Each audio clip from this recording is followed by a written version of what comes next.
Bonjour à tous, nous sommes en direct ce vendredi 15h. Je vais brancher le micro et puis André, on va pouvoir faire aujourd'hui le ding-ding de bouteille. Ouais. Non, c'est ça. On n'est pas dans le Mont-Garage. Aujourd'hui, on vous fait un Big Garage septembre. Donc, on vous présente tout ce qu'il y a en cours à l'atelier. Ouais. On commence avec la mythique Corvette. Oui. Bon, ben, cette Corvette, pour ceux qui ne nous suivaient pas depuis le début avec ce projet-là, eh bien, il était ici pour une servo-direction électrique et puis une fuite d'essence puis une vérification de frein parce que le véhicule n'a pas roulé depuis 2 ans environ. Eh bien, il s'est avéré qu'après l'avoir soulevé une dizaine de minutes, on s'est rendu compte que le châssis était à remplacer. Puis j'ai bien dit remplacer, j'ai pas dit à réparer, tellement qu'il avait été, on va dire, botché, puis ça reste un mot poli.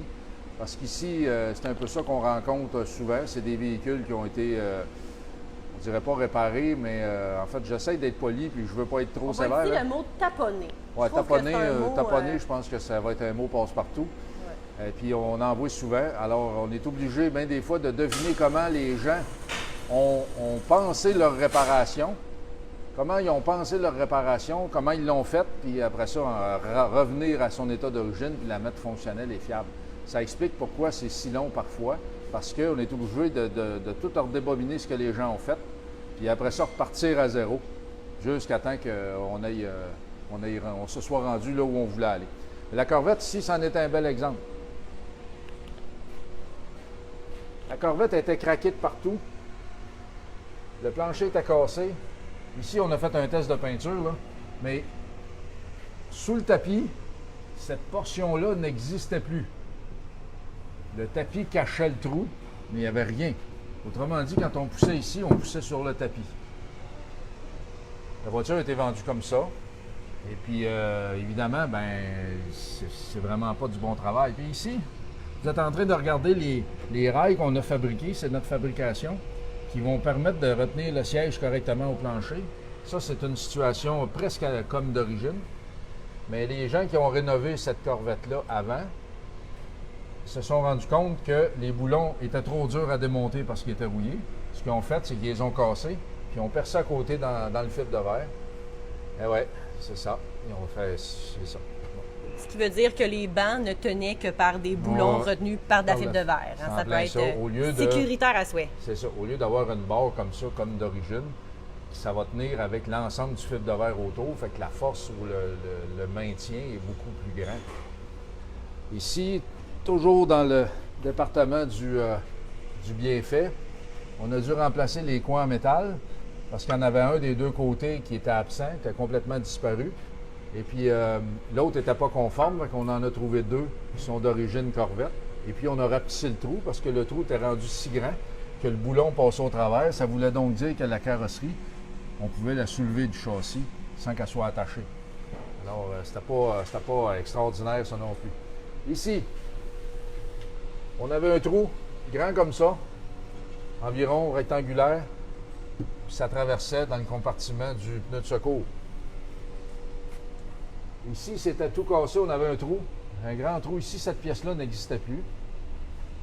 La même chose de l'autre côté, on se demande un peu qu'est-ce qui est arrivé avec cette auto-là dans sa vie ordinaire, mais c'est que tout était camouflé. Tout était camouflé, il y avait du gras partout, il y avait du goudron qui avait été ajouté pour cacher des trucs.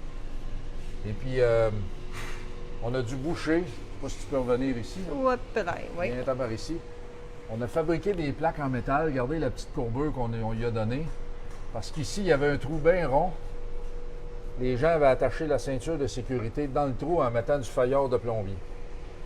Donc, je pense que même une mouche n'aurait pas été capable d'être retenue par ces ceintures-là s'il était arrivé un accident. C'est plus des ceintures de sécurité, bien. Non. C'était juste pour se décorer, pour aller ici. La ceinture, il fallait qu'elle matche avec la cravate. C'était rien que ça qu'elle pouvait... Juste à ça que ça pouvait servir. Donc, on a presque terminé sa carrosserie. Il nous reste un peu de travail à faire. Mais on va bientôt pouvoir l'installer sur sa carrosserie. Pas sa carrosserie, mais son châssis pour vérifier si tout est correct. Fait qu'on va de toute façon aller faire un petit tour au châssis tantôt. On va tout voir ça. Ici, on passe d'une Corvette américaine à une Renault 5 bien française. Puis c'est le fameux changement du démarreur où il n'y a pas de place du tout. Il faut démonter le collecteur d'admission, échappement, tasser le moteur sur un côté. Mais enfin, ça reste quand même que c'est bien agréable comme petite voiture. Puis Guy, ben, il s'est précipité pour la faire tellement qu'il avait envie d'être dans la misère aujourd'hui. Donc, on le laisse aller dans la misère. Caché ici en dessous, il y a la Carmen. Ah oui, c'est vrai, la Carmen Guilla, ouais, M. Saint-Pierre. Qui a été, si vous avez vu les récentes publications, là, qui a été polie au complet ouais. par M. Rétrochic. Ah ben oui, si tu veux lever, on... Là, ça brille. Là. Ça brille. Les retouches ont été faites aussi. Alors là, il va rester à mettre les trims chromés. On est en train de faire le moteur. On attend encore des pièces. Et puis, on va bientôt mettre ça en route. Hop. Ici, on a une belle New Yorker 1956. On a restauré toute la suspension en avant, la direction, ainsi que le remplacement de la pompe à essence. Mais surtout, ce qu'on a fait sur ce véhicule, c'est qu'on a restauré l'arrière du châssis. L'arrière du châssis au complet, à partir du centre des roues dans l'arrière jusqu'en dessous, du pare-choc, jusqu'au bout du pare-choc. Les publications de cette réparation-là sont il y a quelques semaines. Là, déjà. Ah, même pas, on l'a fait lundi, je pense, pendant ce temps, lundi matin, je pense. Le temps passe vite. Oui, le temps passe vite, Derrière, ici? Ça, on a une belle Buick 1930 qu'on va devoir inspecter et réparer, mais il n'y a pas grand-chose à faire dessus. Il y a un petit peu de bruit d'échappement. Le client va être sûr aussi que les freins fonctionnent bien, c'est des freins mécaniques. Et puis, quand on dépasse 160 avec ça, km/h, on commence à avoir chaud un petit peu, là, 80 à l'aller et 80 au retour. C'est comme ça qu'on calcule ça. On traverse? Pas de suite, on va pas trop vite. On va aller, je ne sais pas si on peut montrer un peu les réparations d'urgence qu'on a faites au châssis. Je ne sais pas si on peut les montrer. Pas tellement, non. Non, ça passe pas? OK. Enfin, c'est pas grave. Puis là, une fois qu'on a eu réveillé ce véhicule, ben, on s'est ramassé avec une fuite d'essence. Les membranes, quand ils sont vieilles, ben, ça a l'air de ça. Alors, l'essence passe au travers. Puis ça coule à terre. Lundi, on va s'occuper de commander ça. On va rénover la pompe à essence. Et puis voilà, ça va faire une belle voiture qui reprend la route de façon sécuritaire. On s'en va l'autre bord.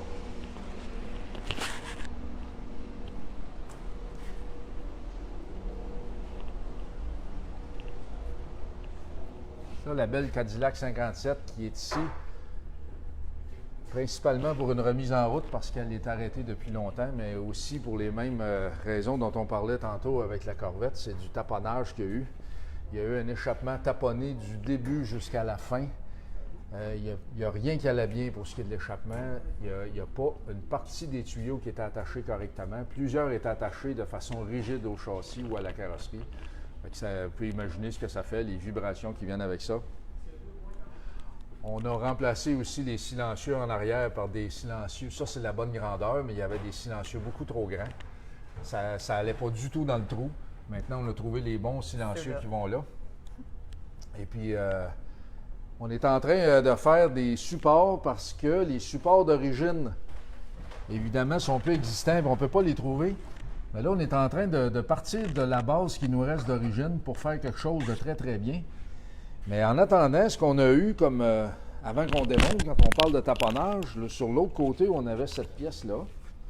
Oui, on va en parler après. On avait cette pièce-là qui était montée comme ça, dans le châssis, juste ici. Et puis, le tuyau d'échappement était soudé sur cette partie-là, rigide. On peut pas laisser ça comme ça, là. Ça s'invente pas. Non, ça s'invente pas. C'est ça. Puis là, ben, les gens ont tendance avec le temps, avec la fameuse Heat Riser Valve, on a déjà fait une vidéo là-dessus. Pas une vidéo, une petite vidéo courte, à quoi ça sert. Bon. Et puis les Heat Riser Valves sont très, très importantes, malgré ce que les gens en pensent ou en disent. C'est vraiment très important pour cette période de véhicule à carburateur. Et puis ici, ben, comme de raison, au lieu de le réparer, les types qui ont travaillé dessus ont décidé de l'enlever. Alors, je les ai quand même trouvés ingénieux parce qu'ils ont utilisé une vieille bielle de moteur, ils ont soudé des œillets au bout pour prendre l'épaisseur comparable de la Heat Riser Valve qu'il y avait à l'époque. Mais je me dis tout le temps, pourquoi pas la réparer plutôt que de l'enlever, hein? Parce que c'est quand même, ça fonctionne bien. Vous irez voir nos vidéos, là, à quoi ça sert, là, les e-Trizer valve, là, je ne le répéterai pas ici trop longtemps, mais c'est très, très utile, vous le verrez dans nos vidéos. Ça, c'est le châssis de la Corvette, parce que la Corvette en question, on a parlé que la carrosserie était toute en ruine, cassée, craquée, manquait des morceaux, avait des trous. Mais le châssis était une ruine, c'était irréparable. Mais voici, on a fait venir un châssis des États-Unis. On est en train de préparer l'assemblage. Ça va plutôt bien. Ça va plutôt bien. Alors, cette Corvette, elle va avoir une rigidité comme d'origine. Elle va avoir une conduite aussi impeccable qui est comparable à l'origine. Parce qu'on a rénové toute la suspension, les pivots, tout est restauré là-dessus. Tout est neuf. On a restauré le moteur aussi en partie. Piston cylindre, ça allait très très bien, mais tous les joints ont été remplacés parce qu'ils coulaient. On a remplacé aussi la timing chain qui avait beaucoup de jeu. Maintenant, on va avoir des tuyaux de frein tout neufs, les flexibles neufs, les sabots sont neufs. On revise tout. Des fois, les gens se demandent pourquoi c'est long. Ben, vous en avez, là, vous le voyez sur image, pourquoi c'est long. Pour les amateurs de Citroën et de 2 chevaux en particulier, bien, elle, on avait un problème électrique. Elle faisait sauter son fusible à l'occasion, puis elle perdait ses essuie-glaces. Puis généralement, quand il pleut, les essuie-glaces, c'est relativement pratique. Sur une autre 2 chevaux, on est en train de faire un moteur. Là, il est partiellement monté. Les deux demi de carter sont collés. Fait qu'on va pouvoir continuer l'assemblage aussitôt qu'on termine la vidéo en direct aujourd'hui. Pour elle, on a des beaux cylindres tout neufs parce qu'il y a beaucoup de pièces neuves qui sont disponibles pour les 2 chevaux. On est distributeur aussi exclusif du Méhari Club Cassis pour les pièces. Alors, quand on reçoit, par exemple, pour un moteur de 2 chevaux, un kit de cylindre, piston-cylindre, ça ressemble à ça. C'est de la refabrication de première qualité. Ça fonctionne très, très bien. On n'a pas de problème avec ça. C'est bien emballé. Puis voilà, avec la pine aussi, tout est monté, tout est là. Alors, on va pouvoir faire un moteur comme neuf avec ça. C'est la même chose, là, je vous montre la 2 chevaux parce que c'est une question de timing aussi. On est en train d'en faire un, mais pour les autres moteurs, que ce soit une américaine ou autre, ça c'est le moteur qu'on a commencé. On attend les pièces, on a eu une erreur. Mais ça, c'est le moteur de la Karmann Ghia. C'est pareil, on a les cylindres, pistons-cylindres aussi, qu'on va remplacer. Même type de fabrication. Même résultat de qualité. Belle pine neuve. Piston-cylindre tout neuf. Lui aussi, ça va y faire un excellent moteur.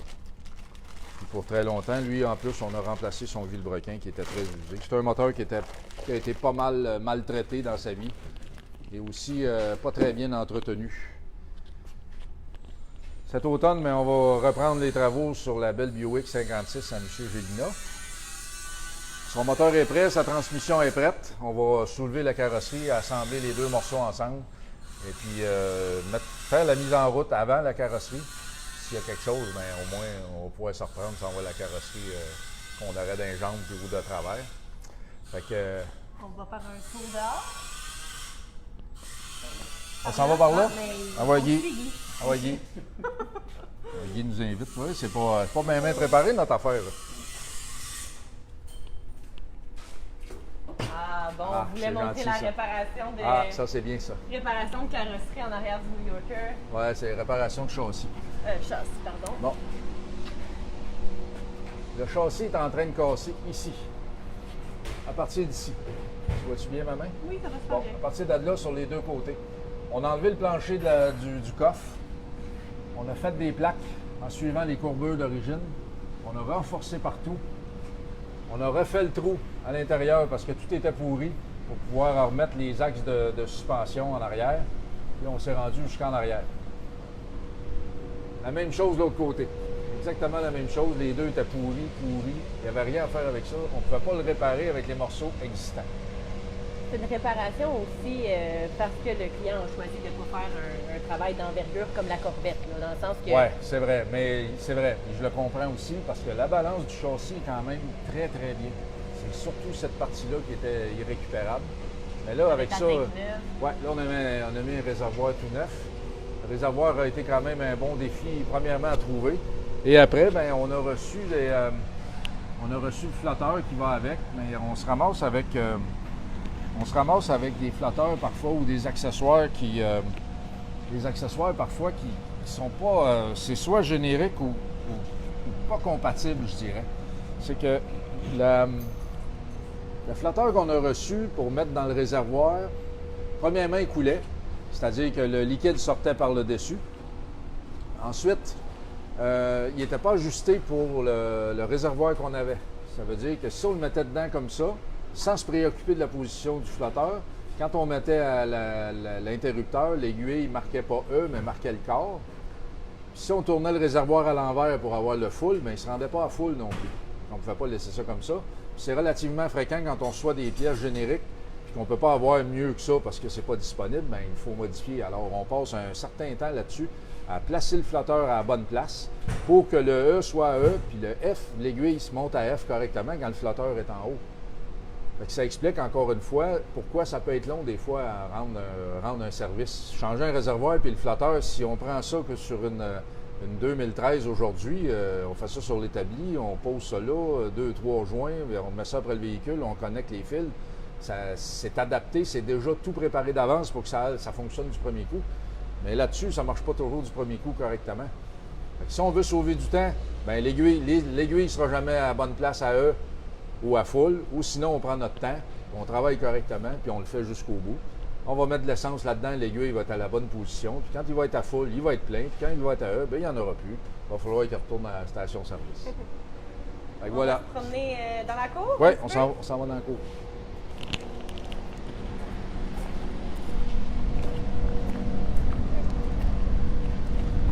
Bon, J'espère que le micro va bien nous entendre. Là, il y a l'entreprise à côté qui fait pas mal de bruit, mais... Ça devrait aller, je pense. Ouais. Cette petite 2 chevaux, on a mis 2 pneus neufs. Ensuite, on a réparé un rétroviseur et puis on avait un petit problème de joint d'étanchéité de transmission. Et puis, il y a eu des amortisseurs, c'est vrai. Il me semblait que j'oubliais quelque chose. Des amortisseurs. Cette belle Corvette, on dit toujours on fait toujours la même erreur, la Corvair. Bien là, c'est une mise au point et puis de faire fonctionner les étrangleurs des 2 carburateurs. Les étrangleurs ont été complètement enlevés parce que la personne qui travaillait là-dessus avant, bien, n'était pas confortable à ce que ça fonctionne. Alors, il les a enlevés. Bien là, on va s'en occuper pour la faire fonctionner comme il faut. As-tu quelque chose là-dessus? Ah, ben oui, c'est comme... j'ai une question. Oui, c'est ça. Si de patcher le frame, c'est légal. Mais en fait, on ne l'a pas patché parce que c'est un peu... le frame existant, en fait, on l'a laissé là. On l'a renforcé. Oui, on l'a réparé. Ouais, on l'a réparé. Si c'est bien réparé, correctement réparé, il n'y a vraiment aucun problème avec ça. Aucun problème avec ça. Ça, on n'en voit pas souvent. On aurait tendance à penser vite fait que c'est un Land Rover ou un Toyota ancien modèle, là. Mais non, c'est un Gypsy de la compagnie Austin. C'est vraiment un véhicule très, très rare. On ne voit pas ça souvent. Mais lui, il est venu pour les freins aux 4 roues. Il avait déjà passé par 3 autres garages. Et puis maintenant, bien, là, ça fonctionne parce qu'on ne veut pas que ça repasse par un autre garage une fois que ça vient ici. Fait que les freins ont été faits. On avait l'allumage aussi. On avait un problème électrique au démarrage. C'est elle, on avait fait une petite vidéo que le courant du démarreur passait par une broche. Là. Bon, c'est ce véhicule-là. L'électricité, le petit... Oui, c'est ça. C'est clair. Puis là, l'inspection est passée, donc... Oui, là, lui, il est correct. On a des petits 2 chevaux cachés ici. Ça, c'en est une qui est réparée depuis un bout de temps. On attend que le client vienne la chercher. Maintenant, la Dos Auto 29, le moteur est fait. On va bientôt s'y attaquer.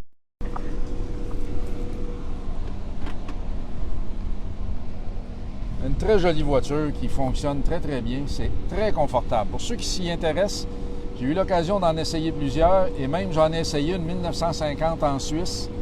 C'est vraiment une auto très agréable à conduire qui a une allure très personnelle. Puis pour les enfants de 5 à 8 ans qui nous écoutent en ce moment, c'est aussi Doc Hudson dans c'est Doc Hudson. Oui, Doc Hudson, c'est ça. Belle petite Alfa Romeo dont on va faire les freins. On attend que les pièces arrivent. On a une petite Jaguar pour un projet futur caché ici en dessous. Oui. C'est un petit Ford pick-up. C'est un 51, je crois. Eh bien, lui, on a fait l'inspection, on a parlé avec le client, on va bientôt entamer les réparations. Rien de trop majeur, mais mise au point de tout et de rien. Frein, moteur, fuite d'huile, des trucs d'usage. Il est très solide, peu de rouille. On va faire un beau camion qui voisine celui d'à côté de Michel Barrette, qui est juste à côté. Cousin-cousine. Cousin-cousine, oui, c'est ça.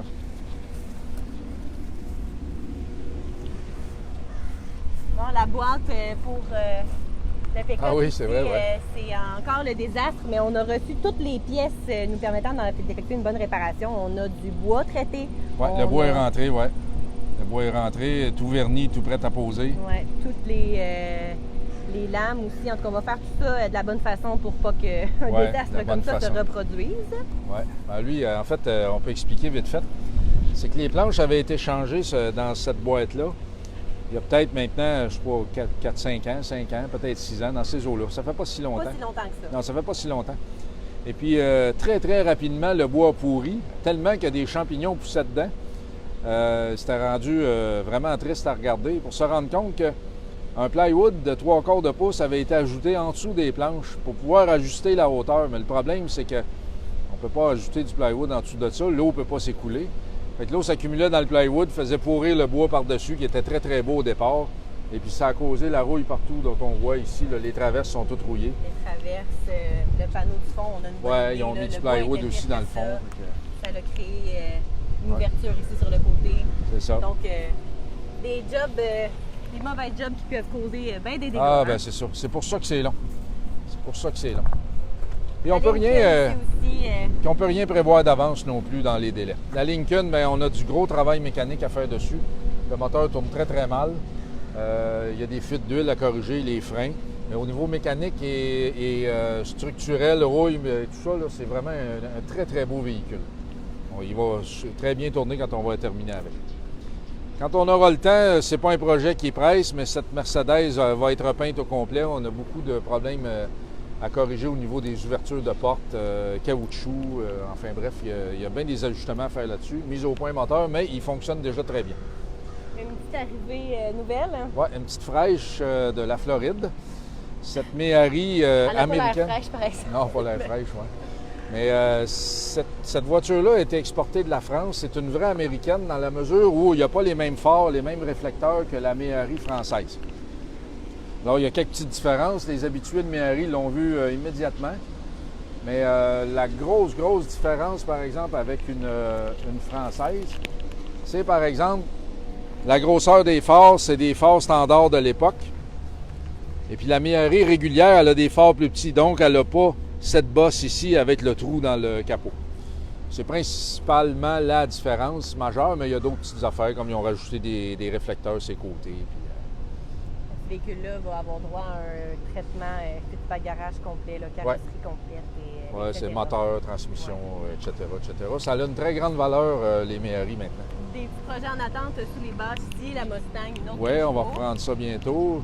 Une 2 chevaux qui attend pour son inspection. Oui, c'est un client qui est malheureusement décédé très, très rapidement. Et puis, il venait régulièrement aux ateliers mécaniques. Et puis maintenant, c'est sa fille qui a hérité du véhicule. Et puis, il va être à vendre sous peu après l'inspection puis réparation, puisque son père a été un grand bout de temps sans y toucher. Les portes suicides aussi, c'est... Les portes suicides sur une 2 chevaux, c'est très prisé. C'est très, très recherché. Alors, si quelqu'un est intéressé à une petite 2 chevaux intéressante, bien, elle va être disponible à la vente bientôt. Une belle... Fiat 85?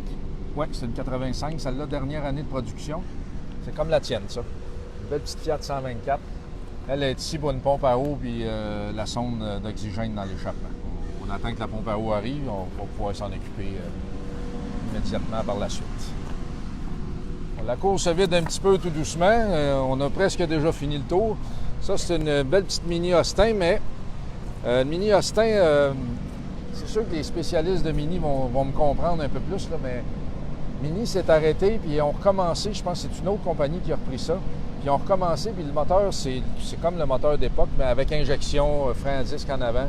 C'est une 94, celle-là, puis ça a été en production pour un temps relativement court.